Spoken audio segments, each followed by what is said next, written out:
sahabat Fresh Juice, sesaat lagi kita akan mendengarkan Fresh Juice Senin 10 Juni 2024 bersama Frater Diros Pugon dari Manado. Selamat mendengarkan.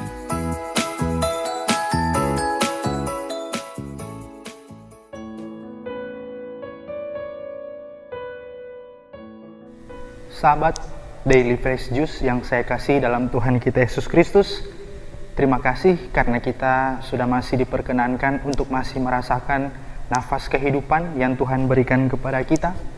Dan pada kesempatan ini, marilah kita siapkan hati, kita siapkan pikiran kita untuk mendengarkan kembali apa yang menjadi pesan, apa yang menjadi ajakan dari Tuhan Yesus yang terkasih.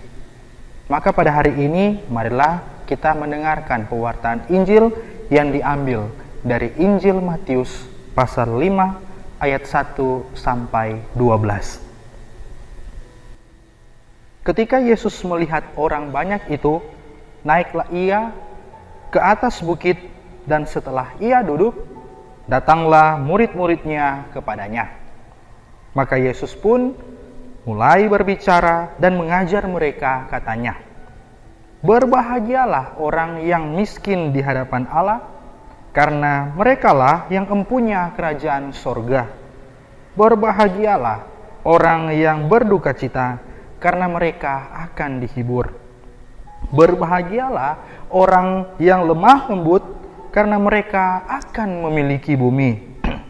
Berbahagialah orang yang lapar dan haus akan kebenaran, karena mereka akan dipuaskan.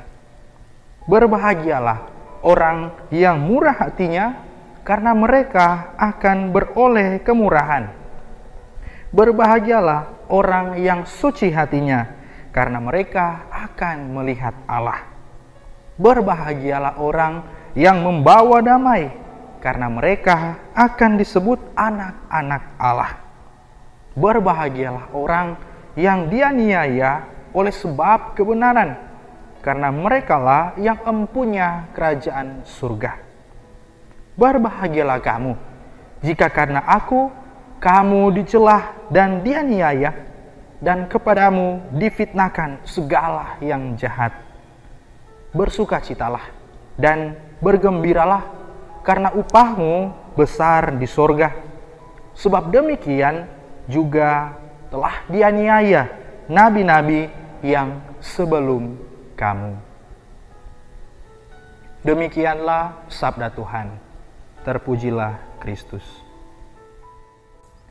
Sahabat Daily Fresh Juice yang saya kasihi dalam Tuhan kita Yesus Kristus, menarik sekali pada hari ini 10 Juni 2024 kita kembali menerima pewartaan dari Tuhan kita Yesus Kristus.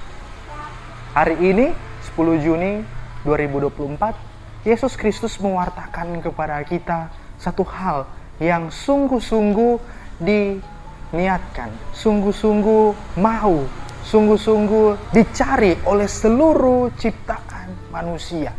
Satu kata yang mampu mempengaruhi seluruh kehidupannya. Satu kata itu yakni berbahagia. Saya memulai khotbah saya, renungan saya pada kesempatan kali ini dengan satu pertanyaan. Siapakah atau orang di mana yang ada di seluruh dunia yang tidak mau berbahagia? Pasti semua orang sangat suka untuk mencapai kebahagiaan. Tidak ada orang yang ingin mencari kekecewaan, ingin mencari kesakitan, ingin mencari kesedihan yang menumpuk dalam kehidupannya. Maka sebagai manusia, sebagai pribadi yang memiliki kehendak bebas, hati nurani, akhirnya manusia ingin mencari sesuatu, ingin mencari hal-hal untuk menciptakan kebahagiaan dalam dirinya sendiri. Bapak Ibu, saudara-saudara terkasih dalam Tuhan kita Yesus Kristus, pada hari ini dalam Injil yang kita dengarkan tadi, Yesus Kristus menyampaikan 9 sabda bahagia. Kalau kita melihat 9 sabda bahagia itu, kebahagiaan yang diinginkan oleh Yesus, yang dikehendaki oleh Yesus, bukan kebahagiaan yang diciptakan oleh manusia sendiri.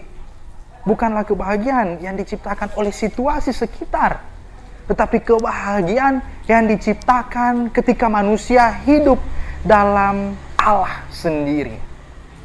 Mulai kita bisa melihat berbahagia itu. Berbahagia yang dimaksud adalah berbahagia untuk hidup dalam kehendak Allah, untuk hidup dalam suasana bersama dengan Allah.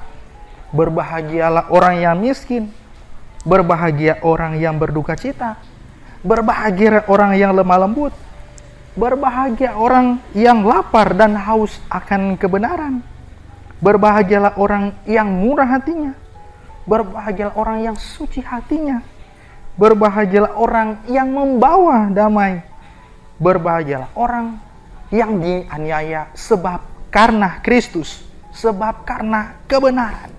Saudara-saudari, teman-teman Daily Fresh Juice yang saya kasih dalam Tuhan kita Yesus Kristus, Injil hari ini dibuka dengan satu kegiatan yang dilaksanakan oleh Yesus Kristus. Yesus Kristus memberikan satu ceramah untuk satu pendidikan iman. Ceramah itu dilakukan di atas bukit, sehingga bacaan Injil tempatnya itu di atas bukit. 9 sabda digaungkan di atas bukit. Mengapa Yesus menceritakan 9 sabda bahagia ini di atas bukit? Agar supaya Yesus mengharapkan 2 hal. Pertama-tama, pemahaman tentang sabda bahagia itu dilaksanakan.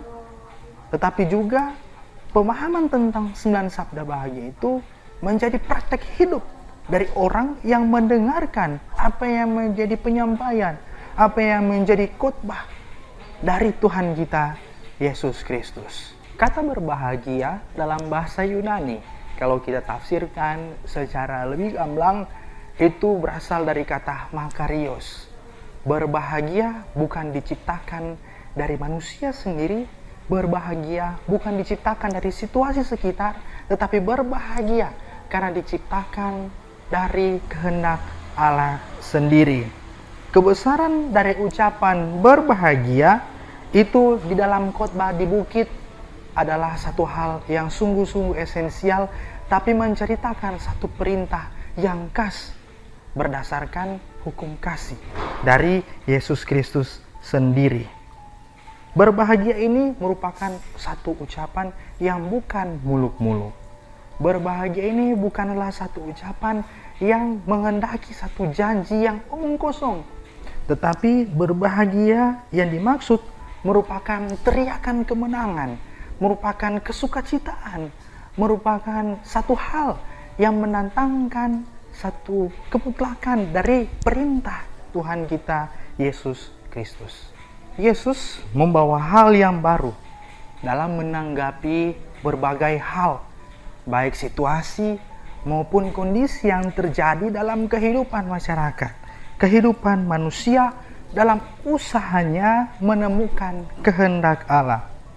Usaha-usaha yang dimaksud adalah mengandalkan Allah dalam keseluruhan hidupnya. Tetapi pertanyaannya, kalau mengandalkan Allah dalam keseluruhan hidupnya, apakah penderitaan-penderitaan ini menjadi momok, menjadi pengganggu dalam manusia mengandalkan Allah? Penderitaan-penderitaan yang dimaksud adalah penderitaan-penderitaan yang sejatinya menguatkan diri manusia, menguatkan iman manusia, karena ia dalam perjalanan penderitaannya, dalam perjalanan salib yang dipikulnya setiap hari, dia mampu memikulnya, dia mampu membawanya karena dia tahu dia berbahagia dengan memegang Allah. Saudara-saudari umatku yang terkasih, kita semua di dunia ini punya salib masing-masing. Kita semua di dunia ini punya penderitaan masing-masing. Pertanyaannya bagi kita, apakah kita memikul salib kita tanpa adanya kebahagiaan? Apakah kita sebagai umat beriman Kristiani, sebagai pengikut Kristus yang sejati, sudah tahu bahwa ada penderitaan tinggal dan kita alami, tetapi kita tidak mengandalkan Tuhan? Apakah pengandalan akan Tuhan itu menjadi satu hal yang tidak bernilai? Kita berjumpa dengan kondisi-kondisi, permasalahan-permasalahan, kemajemukan, dinamika, pergumulan dalam kehidupan kita sehari-hari. Kita berjumpa dengan permasalahan-permasalahan itu tanpa dengan iman. Apakah kita masih bisa disebut sebagai pengikut Kristus yang berbahagia? Berjumpa dengan kesakitan, berjumpa dengan orang-orang yang menderita dan miskin, berjumpa dengan problematika yang terjadi dalam paroki kita, dalam wilayah rohani kita, dalam persekutuan komunitas basis gerejawi kita, pun juga dalam keluarga kita sendiri. Apakah kita masih mampu berbahagia kendati ada salib yang kita pikul setiap hari? Semua orang yang menjadi anggota kerajaan Allah, semua orang yang menjadi anak-anak Allah, harus haus akan kebenaran, harus suci hatinya, harus hidup dalam kelemah lembutan, harus hidup dalam kesederhanaan, harus hidup dalam kekuatan, perdamaian, dan harus hidup dalam mencapai kebahagiaan. Saudara-saudara terkasih, marilah kita berdoa kepada Tuhan agar Ia senantiasa memberikan kepada kita kekuatan, agar senantiasa Ia berikan kepada kita kemampuan, agar Ia senantiasa memberikan kepada kita sukacita untuk kita mampu berbahagia dalam memikul salib-salib hidup kita, dalam memikul permasalahan-permasalahan kehidupan kita. Yakin dan percaya Tuhan Yesus Kristus yang telah menebus dosa-dosa kita pasti akan memikul kita, dosa-dosa kita, permasalahan kita, kehidupan kita, kalau kita mengandalkan Dia dengan iman kita yang sungguh-sungguh bernilai terhadap Dia. Rahmat Allah menolong dan menyertai kita semua. Amin. Sahabat Fresh Juice, kita baru saja mendengarkan Fresh Juice Senin 10 Juni 2024. Terima kasih kepada Frater Diros Pugon untuk renungannya pada hari ini. Sampai berjumpa kembali dalam Fresh Juice edisi selanjutnya. Tetap semangat, jaga kesehatan, dan salam Fresh Juice.